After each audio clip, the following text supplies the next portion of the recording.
Hey, good morning, students. This is Mansingh Yadav here. Today we will discuss about the previous chapter, matters in our surrounding. आज हम बात करेंगे जो कि हमारा चैप्टर चल रहा है पीछे से ही। हमारा 2 क्लासेस हो चुकी हैं, आज तीसरी क्लासेस हैं। क्या है? हमारे आसपास के पदार्थ, ठीक है ना। क्या है? हमारे आसपास के पदार्थ। जहाँ पर हम ख़त्म किए थे आज वहीं से हम शुरू करते हैं, थोड़ा सा रिवीजन करने के साथ साथ। देखिए क्वेश्चन नंबर फर्स्ट था जो जहाँ हम बात किए थे ठोस, द्रव और गैस को जब हमने क्लासिफाइड कर लिया था अलग अलग, उनमें डिफरेंसेस देख लिए थे। तो आगे था कि किसी तत्व के द्रव्यमान प्रति इकाई आयतन को घनत्व कहते हैं। किसी तत्व के द्रव्यमान प्रति इकाई आयतन को घनत्व कहते हैं। घनत्व द्रव्यमान बटे आयतन। घनत्व बराबर क्या होता है? द्रव्यमान बटे आयतन। बढ़ते हुए घनत्व के क्रम में निम्नलिखित को व्यवस्थित करें: वायु, चिमनी का धुआं, शहद, जल, चौक, रुई और लोह। उपरोक्त तत्वों को घनत्व के बढ़ने के साथ आरोही क्रम में निम्नलिखित क्रम में लिखा जा सकता है: चिमनी का धुआं, वायु, रुई, जल, शहद, चौक, लोह। ठीक है ना। क्वेश्चन नंबर सेकंड है, पदार्थ की विभिन्न अवस्थाओं के गुणों में होने वाले अंतर को सारणीबद्ध कीजिए। तो इस प्रश्न का उत्तर ऊपर सारणी में है। जो ये वाली सारणी आपको बताया था हमने, ठोस, द्रव और गैस, पूरा एक एक चीज़ हमने डिफरेंस करके दिखाया था। तो ये वही क्वेश्चन पूछ रहा है, सबको अलग अलग करके बताइए। तो आप इस क्वेश्चन का आंसर वहाँ से दे सकते हैं। फिर देखिए कह रहा है निम्नलिखित पर टिप्पणी कीजिए। दृढ़ता क्या होता है? संपीड्यता क्या होती है? तरलता क्या होती है? बर्तन में गैस का भरना क्या होता है? आकार क्या होता है? गतिज ऊर्जा क्या होता है? एवं घनत्व क्या होता है? ठीक है ना। तो सबसे पहले हम देखेंगे दृढ़ता क्या होता है। दृढ़ता का मतलब क्या होता है? पदार्थ की दृढ़ता इसके कणों के बीच लगने वाले आकर्षण बल के कारण होती है। पदार्थ की दृढ़ता इसके कणों के बीच लगने वाले आकर्षण बल के कारण होती है। यह आकर्षण बल जितना अधिक होगा पदार्थ उतना ही दृढ़ होगा। मतलब आकर्षण बल एक दूसरे को आकर्षित करने का जो बल होता है, ठीक है ना, वही पदार्थ उतना क्या होगा? दृढ़ होगा। ठोसों में यह आकर्षण बल बहुत अधिक होता है जिस कारण ठोस दृढ़ होता है, जबकि द्रवों में कुछ कम तथा गैसों में सबसे कम होता है। संपीड्यता देखिए, किसी पदार्थ के कणों के बीच की दूरी को बल लगाकर कम करना संपीड्यता कहलाता है। द्रवों तथा ठोसों में संपीड्यता का गुण नगण्य होता है, जबकि गैसों में संपीड्यता का गुण पाया जाता है। ठीक है ना स्टूडेंट्स। देखिए आपको इधर एक ये करके दिखाया गया है, ये पूरा बना हुआ है आपके सामने। ठीक है ना। क्या होता है संपीड्यता? एक बार फिर से पढ़ लेते हैं। किसी पदार्थ के कणों के बीच की दूरी को बल लगाकर मतलब उसे बल लगाकर कम करना, मतलब दबा देना, मतलब इतना है इतना से इतना कर देना, छोटा कर देना, ठीक है ना, कम करना संपीड्यता कहलाता है। ठीक है ना। अब देखिए तरलता क्या होता है? पदार्थ का वह गुण जिससे वह बह सकते हैं। क्या कर सकते हैं? बह सकते हैं, तरलता कहलाता है। तरलता का गुण गैसों एवं द्रवों में पाया जाता है, ठोसों में नहीं। ठीक है ना। ठोस हमारे बह थोड़ी हो सकते हैं, क्योंकि वो ठोस होते हैं, उनके अंदर अंतराणविक बल इतना मजबूत होता है कि एक दूसरे को चिपक के रखते हैं। ठीक है ना। फिर क्या है? बर्तन में गैस का भरना। किसी बर्तन में गैस को भरने के लिए गैसों को संपीडित करके बर्तनों में भरा जा सकता है। इन्हें बर्तन में उच्च दाब तथा कम ताप पर भरा जाता है। किसी बर्तन में गैस को भरने के लिए गैसों को संपीडित करके बर्तनों में भरा जा सकता है।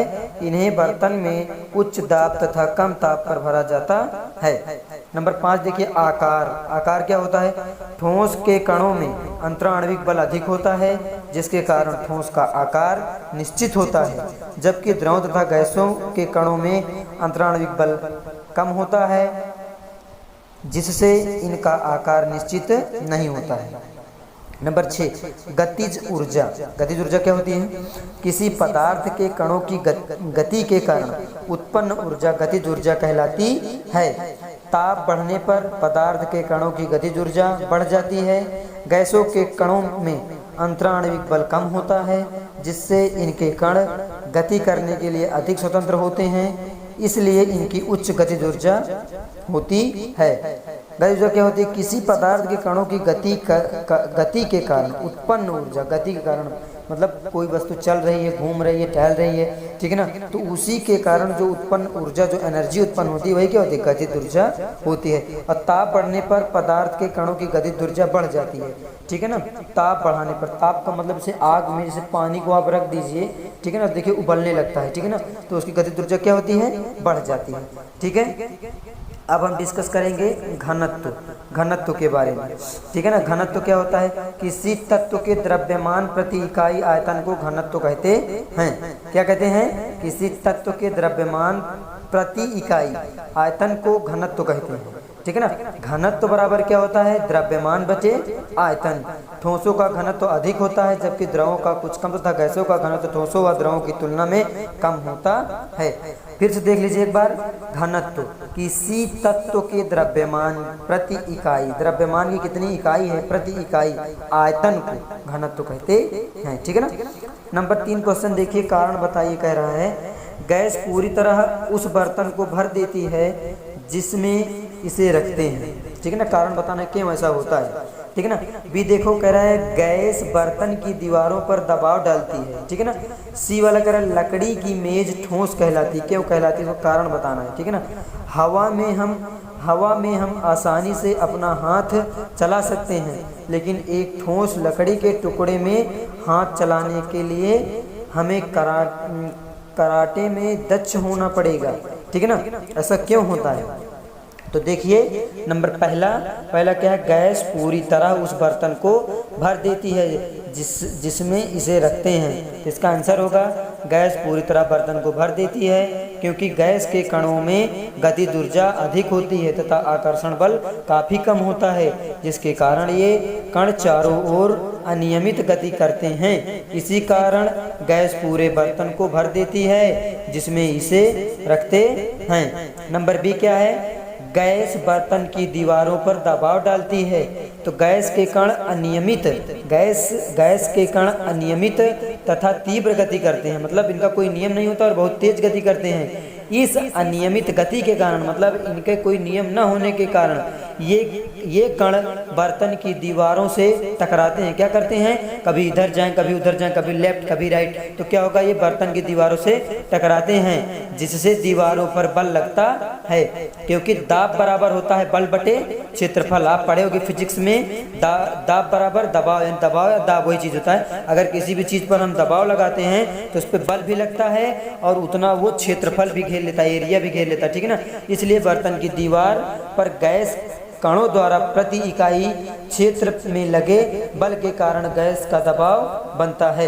नंबर सी देखिए, लकड़ी की मेज ठोस कहलाती है, क्यों कहलाती है? इसका रीजन देखिए, लकड़ी की मेज का आकार तथा आयतन निश्चित होता है तथा इसे संपीड़ित नहीं किया जा सकता है, इसलिए लकड़ी की मेज ठोस है, ठीक है ना।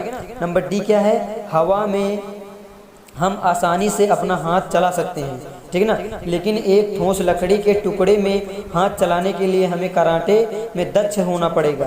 तो देखिए, वायु के कणों के बीच की दूरी अधिक होने के कारण हम हवा में हाथ आसानी से हिला सकते हैं, जबकि ठोस के कणों के बीच दूरी नगण्य होती है, मतलब ना के बराबर, 0 के बराबर होती है, जिस कारण ठोस लकड़ी के टुकड़े में हाथ चलाने के लिए हमें कराटे में दक्ष होना पड़ेगा।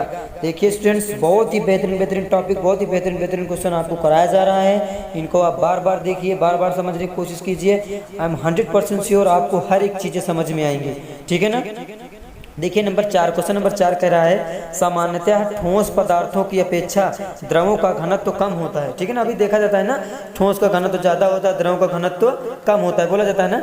लेकिन आपने बर्फ के टुकड़े को जल में तैरते हुए देखा होगा, पता लगाइए ऐसा क्यों होता है। देखिए बताते, बहुत ही अच्छा क्वेश्चन है ये। देखिए क्या है, सामान्यतः ठोस पदार्थ की अपेक्षा द्रवों का घनत्व कम होता है, परंतु जल का घनत्व कितना होता है? 4 डिग्री सेंटीग्रेड। 4 डिग्री सेंटीग्रेड पर सबसे अधिक होता है।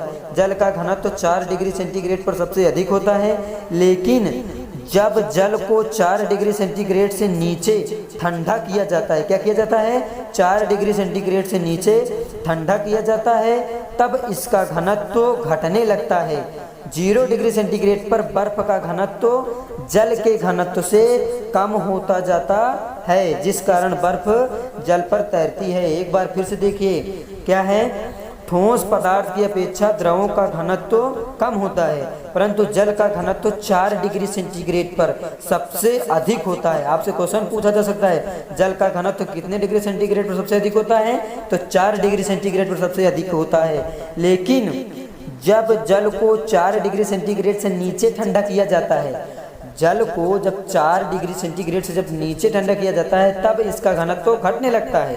0 डिग्री सेंटीग्रेड पर बर्फ का घनत्व जल के घनत्व से कम हो जाता है, जिस कारण बर्फ जल पर तैरती है। ठीक है ना स्टूडेंट्स, आई थिंक मुझे आशा है कि आपको समझ में आ रहा होगा मैं किस चीज़ों की बात कर रहा हूँ, क्या कर रहा हूँ। ये साइंस है। आप एक वीडियो को कम से कम 2 से 3 बार देखा करिए और नोट्स बनाइए। आज आपका होमवर्क यही रहेगा कि आप मुझे नोट्स बनाकर नोट्स ग्रुप में भेजिए और उसके बाद हम चेक करेंगे आप कितना पढ़ रहे हो, कितना नहीं पढ़ रहे हो। ठीक है ना। अब देखिए नेक्स्ट हेडिंग क्या है, नेक्स्ट पॉइंट है पदार्थ की अवस्थाओं में परिवर्तन, change of states of matter. क्या होता है ना कि पदार्थ की अवस्थाओं में परिवर्तन होते हैं। ठीक है ना। पानी पदार्थ की तीनों अवस्थाओं में मिलता है। जो पानी होता है ये पदार्थ की तीनों अवस्थाओं में मिलता है, ठोस, द्रव और गैस तीनों में पाया जाता है। ठीक है ना। ठोस बर्फ होता है, पानी बर्फ के रूप में ठोस होता है, द्रव पानी होता है, गैस के रूप में वाष्प हो जाता है ये। ठीक है ना। देखिए, गर्म करने पर बर्फ पानी में परिवर्तित हो जाता है और पानी वाष्प में परिवर्तित हो जाता है। देखिए, अगर हम बर्फ ले लें, बर्फ का टुकड़ा ले लें, उसको हम गर्म करने लगें तो वो क्या होगा, बर्फ हमारी पानी बन जाएगी, और पानी को जब हम गर्म करते हैं तो वो क्या होता है, वो वाष्प बनकर उड़ जाता है। ठीक है ना। पदार्थ की अवस्थाएं अंतः परिवर्तित होती हैं। पदार्थ की अवस्थाओं में परिवर्तन ताप और दाब में परिवर्तन से किया जा सकता है। नंबर फर्स्ट देखिए, तापमान में परिवर्तन। तापमान में परिवर्तन कैसे होता है, देखिए, ठोस के तापमान को बढ़ाने पर उसके कणों की गतिज ऊर्जा बढ़ जाती है। गतिज ऊर्जा में वृद्धि होने के कारण कण अधिक तेजी से कंपन करने लगते हैं। ऊष्मा के द्वारा प्रदत्त की गई ऊर्जा कणों के बीच के आकर्षण बल को पार कर लेती है। इस कारण कण अपनी नियत स्थान को छोड़कर अधिक स्वतंत्र होकर गति करने लगते हैं। एक अवस्था ऐसी आती है जब ठोस पिघलकर द्रव में परिवर्तित हो जाता है। ये वही बात है कि तापमान में परिवर्तित करना। जैसे बर्फ का टुकड़ा है, उसको आप रख दीजिए, मान लीजिए एक पात्र में रख दीजिए, उसको गर्म करिए, धीरे धीरे क्या होगा, तापमान हम जैसे बढ़ाते जाएंगे, ये क्या होगा, इसी गतिज ऊर्जा बढ़ जाएगी और ये गति करने लगेगा। ठीक है ना। और इसी कारण ये क्या होता है, ये जल बन जाता है। ठीक है ना। इसी कारण ये द्रव में परिवर्तित हो जाता है। अब देखिए गलनांक, मेल्टिंग पॉइंट क्या होता है, जिस तापमान पर वायुमंडलीय दाब पर कोई ठोस पिघलकर द्रव बनता है, वह इसका गलनांक कहलाता है। बर्फ का गलनांक 273.16 केल्विन है। बर्फ का गलनांक कितना है, 273.16 केल्विन पर अगर हम इसको गर्म गलाएंगे तो ये क्या होगा, द्रव बन जाएगा। सुविधा के लिए हम इसे 0 डिग्री सेंटीग्रेड अर्थात 273 केल्विन लेते हैं। चाहे अगर आप सेंटीग्रेड में बात करेंगे तो 0 डिग्री सेंटीग्रेड, लेकिन अगर आप केल्विन में बात करेंगे तो 273 केल्विन। 0 डिग्री सेंटीग्रेड बराबर होता है 273 केल्विन। ठीक है ना।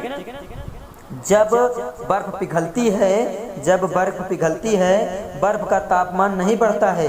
ठीक है ना। बर्फ का तापमान नहीं बढ़ता है लगातार ऊष्मा प्रदान करने के बावजूद, क्योंकि संलग्न की गुप्त ऊष्मा तापमान को बढ़ने नहीं देती है। संलग्न की, अब देखिए एक वर्ड इसमें आया, संलग्न की गुप्त ऊष्मा। ये संलग्न की गुप्त ऊष्मा क्या होती है, वायुमंडलीय दाब पर 1 किलोग्राम ठोस को, वायुमंडलीय दाब पर 1 किलोग्राम ठोस को उसके गलनांक पर